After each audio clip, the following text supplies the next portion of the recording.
Today's game between the Edmonton Oilers and the Buffalo Sabres had one of the more crazy endings you might ever see in a hockey game. I'll get into all the details of that game, but before, please be sure to subscribe to the channel. As you can see by our graph here, most of our views are coming from non-subscribers. We'd love it if we could have that subscriber number higher, so please subscribe to the channel if you like what you've seen so far. Now, the Edmonton Oilers and the Buffalo Sabres will get to the end of the game to start things off. Edmonton takes a 1-0 lead in the first period, just 29 seconds in. A line put together today of Leon Draisaitl, Warren Foegele, and Ryan McLeod's strike, with Draisaitl spinning a perfect backhand pass straight to Ryan McLeod, who does the rest, burying his 11th of the season. Then the Edmonton Oilers would go on their only penalty kill of the game, and a very well worked 2-0 between Ryan McLeod and Warren Foegele would put the Oilers up 2-0. Short-handed, however,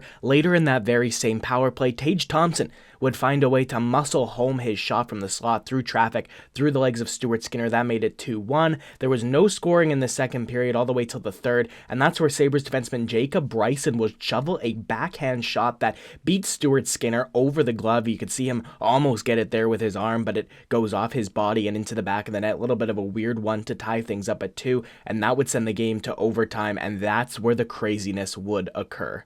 Sabres defenseman Owen Power streaking in, firing a shot past the glove of Stuart Skinner. It looked like the Buffalo Sabres had won the game in overtime there. Both teams go to the locker room, but wait, there's a review to check for offside. And evidently enough, the Buffalo Sabres were offside in the entry. I don't know the last time that both teams have gone to the dressing room only to have to be called back because the coach's challenge deemed that the goal was illegal. So they continue on. They finish the last 20 seconds of overtime. That's when the offside would have been. Nobody scores, and then they go to a shootout. Tage Thompson opens it up with a goal. Leon Draisaitl manages to tie it up, but then Alex Tuch is able to score the winner in the shootout. Buffalo takes it 3-2 over Edmonton, and a really crazy finish. Edmonton almost getting away with letting in that overtime goal, but they couldn't get the victory in the shootout. They fall to a Buffalo Sabres team that was very resilient today and end up winning the game in the shootout. Obviously, for the Edmonton Oilers today, it was the debut of two trade deadline acquisitions, Adam Henrique and Sam Carrick, both coming into the Edmonton Oilers roster. Henrique played on the third line at center. Sam Carrick played on the fourth line at center. I did want to take a look at the way the Edmonton Oilers forwards lined up with the two new players in the roster. Ryan Nugent-Hopkins, Connor McDavid, and Zach Hyman on the first line. You saw Ryan McLeod, Leon Draisaitl, and Warren Foegele. That second line excelled in this game. And there's Adam Henrique on that third line between Evander Kane and Corey Perry. That line did generate some scoring chances. I thought they looked good. Henrique still obviously needs to mesh in a little bit more with his wingers, but really I thought that was a great setup for the three players. Sam Carrick played in limited minutes on the fourth line with Matthias Janmark and Connor Brown, and you know what? I don't mind that line either. Sam Carrick is a grinder. Matthias Janmark really does have some skill to him, and Connor Brown obviously hasn't happened this season, but he does have the ability to put the puck in the back of the net, and he's very defensively responsible. So really, I love the way these Oilers forwards line up, and you can see the integration of Henrique and Carrick is starting to happen. That line of Kane, Henrique, and Perry, if you ask me the perfect line to put together in a really tight, hard-fought playoff series, I love that. I think that's a really awesome candidate. That's the kind of line that they're really going to need to have going for them in a playoff series against the Los Angeles Kings or the Vegas Golden Knights. And that actually takes me to my next topic here in this video, and that's taking a look back at the trade deadline and taking a look at not just what Edmonton's Pacific Division rivals did, but even the other teams in the Western Conference that the Edmonton Oilers might have to face all the way in a Western Conference final. What did they do at the NHL trade deadline? We'll start in the Pacific Division with the Vegas Golden Knights, who were the busiest of the three teams. They obviously acquire Noah Hanifin from the Calgary Flames to bolster that defense core, give up a first-round pick, a third-round pick, and a 26-year-old defenseman to the Calgary Flames. They were able to only have to take 25% of Noah Hanifin's contract, thanks to the Philadelphia Flyers coming in, taking a fifth-round pick from the Knights to retain that extra 25%. Then Vegas makes a trade for Anthony Mantha, a second and a fourth. Washington retained 50% of Mantha's contract. That bolsters the forward core. I'm pretty sure everybody thought that was going to be it for the Vegas Golden Knights at this trade deadline. And then on Friday at the final hour, Vegas sends David Edstrom, a first-round pick, to the San Jose Sharks in exchange for Tomas Hertl and a pair of third-round picks.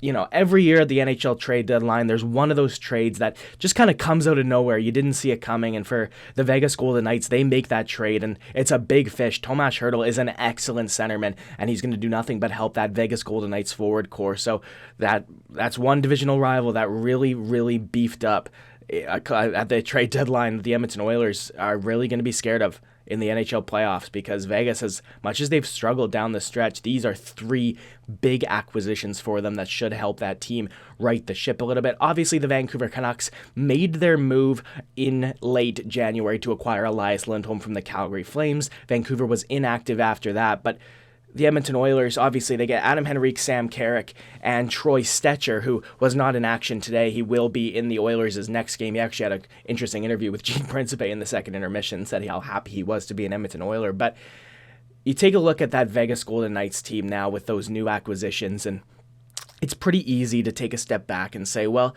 the Edmonton Oilers definitely didn't do as much as Vegas, but Edmonton of late have been way better than almost every other team in the Pacific Division. The Vancouver Canucks obviously still in that first place spot. Edmonton have some games in hand. They're coming up in the Canucks' heels, but you know, all that to say, I think Edmonton didn't need to do as much as somebody like Vegas did. The Knights were struggling. They're still in a wild card spot in these playoffs, and you know they're going to want to work their way into the top three of the Pacific, because being in a wild card spot would force them to play one of the division winners, and it's going to be a tough team no matter who it is. And speaking of no matter who it is, it could very well be one of those top teams in the Central. The Dallas Stars, Colorado Avalanche, and Winnipeg Jets are all excellent hockey teams. If the Edmonton Oilers want to win the Stanley Cup this year, which is obviously the goal, they are going to have to go through one of Colorado, Dallas, or Winnipeg to do so, most likely in that Western Conference final. So I wanted to take a look at what those Central Division teams did at the deadline, because man, I'll tell you right now, I love the moves the Colorado Avalanche made at the trade deadline. They get Casey Middlestat for Bowen Byram, and you take a look at that trade objectively, I would still say the Sabres won that trade. I'm very high on Bowen Byram. He had an excellent game today actually for Buffalo against Edmonton,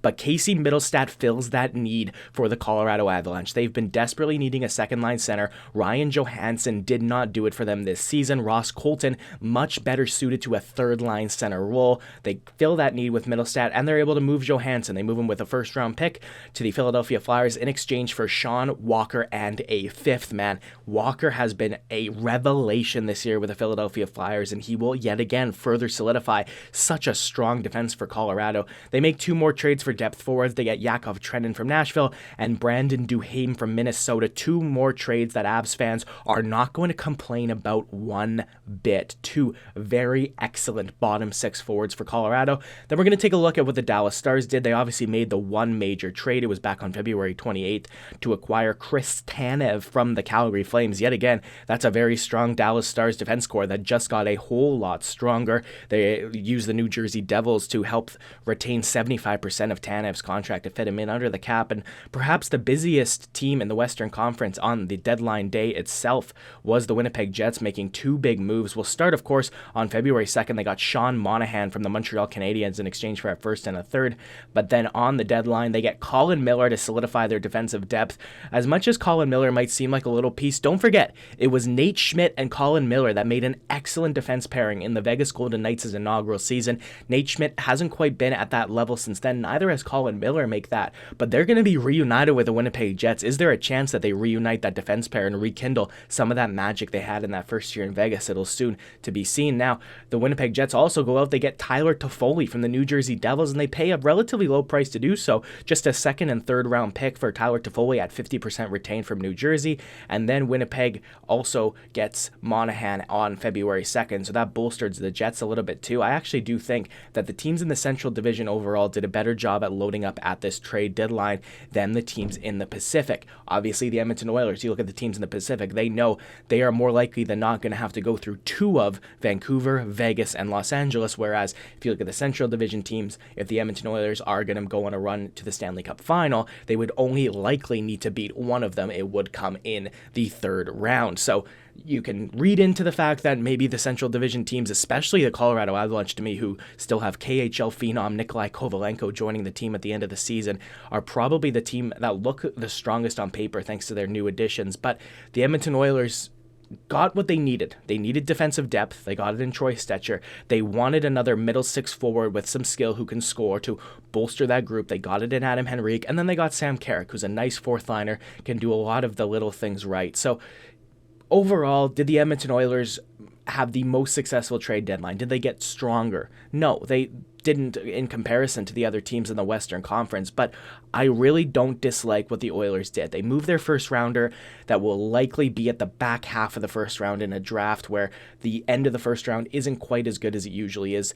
As I've said, that those top 15 picks, 15 to 16 range, are excellent players in this first round. Then it falls off a little bit. So this was the year for the Oilers to move their first round pick. They got Adam Henrique for it. They got him at a low chip. And that Evander Kane, Adam Henrique, Corey Perry line, I really like that for a third line for the Edmonton Oilers. But you know what? I'll leave it up to you guys. What do you think? Let me know in the comments of this video. Thank you so much for tuning in.